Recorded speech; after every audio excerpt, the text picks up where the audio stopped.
Now we've got a National Baseball Hall of Famer and one of the all-time greats from Minnesota and also here in Southern California as a Los Angeles and California Angel, talking about his new autobiography, which is available now wherever books are sold. The author of One Tough Out, Fighting Off Life's Curveballs, the great Rod Carew. How are you, sir?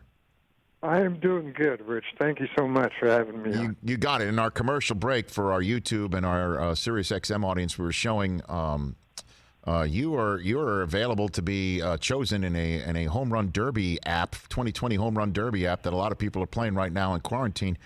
You're hitting 800-foot home runs in the old Yankee Stadium. I don't know if you're aware of that, Rod. In Yankee Stadium.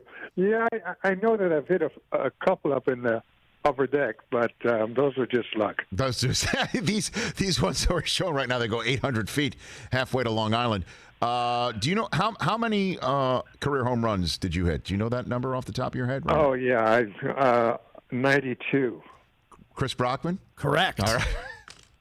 I by the way, I'd know that number as well. Who is the toughest pitcher you had to face, Rod, that you thought that, I need to come to work today, correct? The main guy was Rudy May and also Ron Guidry. Oh. Those are guys that I really had to have my game on that day. Louisiana Lightning, who the year after you won the MVP was a Cy Young Award winner, one of the best left-handers in the game. And then who did you own? Which pitcher did you say, okay, this is going to be my day today. It's my birthday today, Rod? Well, I think Catfish Hunter. I think I did real well against him. No kidding. Why was that? Just because? That just happened? He just challenged you. He just came right at you. I'm sure. He didn't play games. When he was on the mound, he didn't play games. He was out there to get you out. If it's in 3 pitches, he was going to get you out. American League batting title winner for 7 times, Rod Carew, Baseball Hall of Famer here on the Rich Eisen Show. I guess walk me through your autobiography here, Rod. Why, for those who may not know, but why do you call it One Tough Out, Fighting Off Life's Curveballs, Rod? Well, Rich, kudos to Reggie Jackson. He named the book because playing against him for so many years, he noticed that I wasn't an easy out. So I've had some things that has happened in my life, and they were tough, and Reggie felt that way. So kudos to him for naming the book, One Tough Out. So for those, again, who may not know, and what are some of the stories that you are telling in your autobiography, Rod? Well, we go back to some of the Twin stuff against Calvin Griffith and the way that I got to the Minnesota Twins organization. But those were a far cry from what I went through, when I had my heart attack and recovering from that heart attack. And then talking about some of the abuse you overcame to even reach the major leagues. What is that about, Rod? Well, when I was a kid, Rich, I was a very sickly kid. I had rheumatic fever and spent almost a year in the hospital. And, my dad just didn't take any particular interest in me, even as I was growing up playing in the Little League programs in Panama. He thought that I was too much of a pet of my mom's, because she really looked after me after I got sick and really took care of me. So he didn't think I had it in me to be what I wanted to be, was a Major League Baseball player. And so why did you continue to play baseball? How did you first how did you discover the sport, Rod? Well, I loved it. I played stickball. We played stickball in Panama. We used to put the names of Jackie Robinson and Ted Williams and all the great hitters on our broomsticks, and that's how we started. It was a fun thing for us to do, and I always wanted to be a Major League Baseball player because, I used to listen to the Armed Forces radio on the weekends, and when they said they had 40,000, 50,000 people in the stands watching the games, I just didn't believe them. We didn't have TVs to see it. So I said to my mom, maybe one day I'll get the opportunity to play in front of 50,000 people, which that dream came true. Rod Carew, Baseball Hall of Famer here on the Rich Eisen Show, and then just staying, I guess, in your own personal life about some of the challenges later in life that you, after your playing career. I'll give you the floor on that and what you'd like people to know about that in advance of reading your book, One Tough Out, Rod. Well, Rich, I had a really big heart attack. I was doing an event for the Angels at the stadium the night before that I had the heart attack. And, I think I flatlined 2 or 3 times. So, I kept asking God, I says, don't you want me? Aren't you ready for me? Don't you need a good hitter? So, those are my thoughts. And he kept saying to me, no, I'm not ready for you yet. I'll let you know when I'm ready. But it was a situation that, I went out and I was playing by myself. And, after I put my club back in the bag, my hands were getting clammy and I had like an indigestion burn in my chest. And it's the first time that I ever felt anything like that.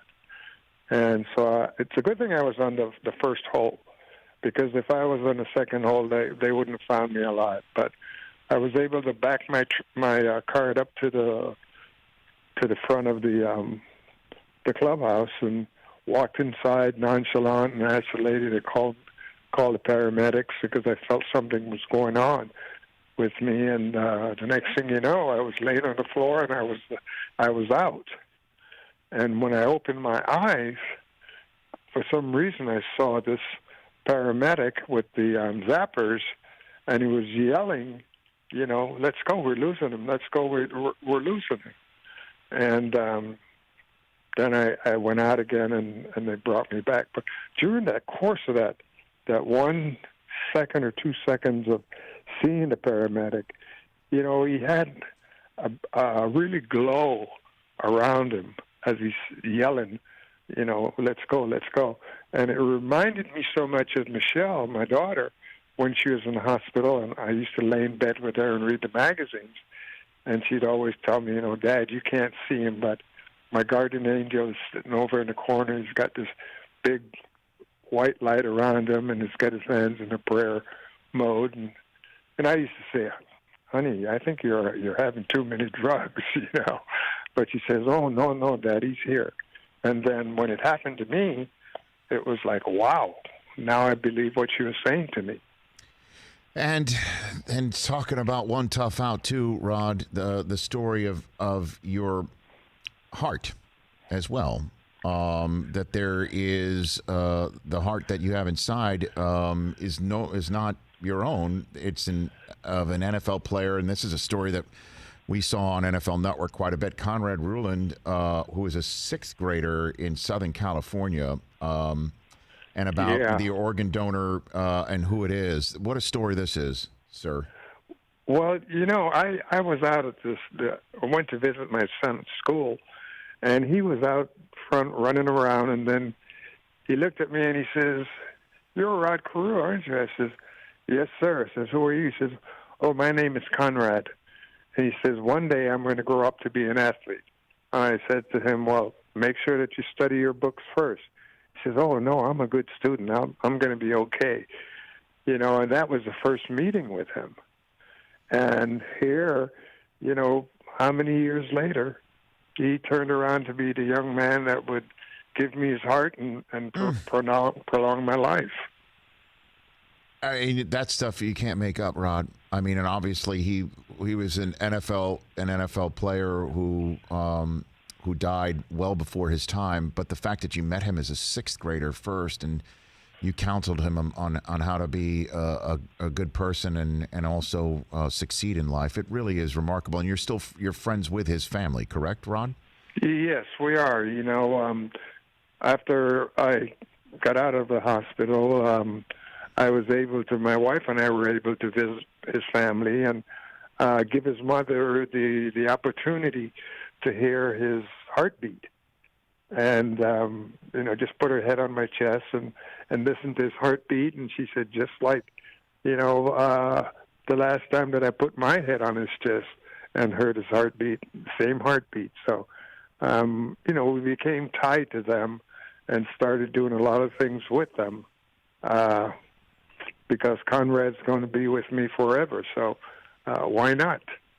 Just beautiful, Rod. You're a beautiful human, man, and I'm hoping and I'm assuming you're staying in place. I mean, talk about somebody who's at risk or potentially vulnerable to this awful virus. I would imagine it's somebody who's had a heart transplant at age 74. So I assume you're staying in place, right, Rod? Yes, sir, I am, Rich. I don't see other people, and it's hard for me because I like talking to people, but I know the risk that I have as far as having a heart attack and my immune system. I could just pick it up and die. So I have self-quarantined myself in my home, and it's boring, but it's something that I have to do to stay alive. You bet, Rod. Look, again, I know we've met on occasion, and you've been on this show before. If you just want to call in and talk and just and hang out on this show, just talk baseball, and hopefully we have a playing season to talk about. But even if not, I'd love to go down one by one every single All-Star year, an 18-time All-Star. I mean, all the stories. Please, I'd love to help you pass the time at the very least, Rod. Okay. Yeah, it sounds like a great idea because, I love talking about the game. I love talking about the players and, the state of the game today and what's going to happen. Are we going to play? Are we not going to play? Those are things that I think about all the time.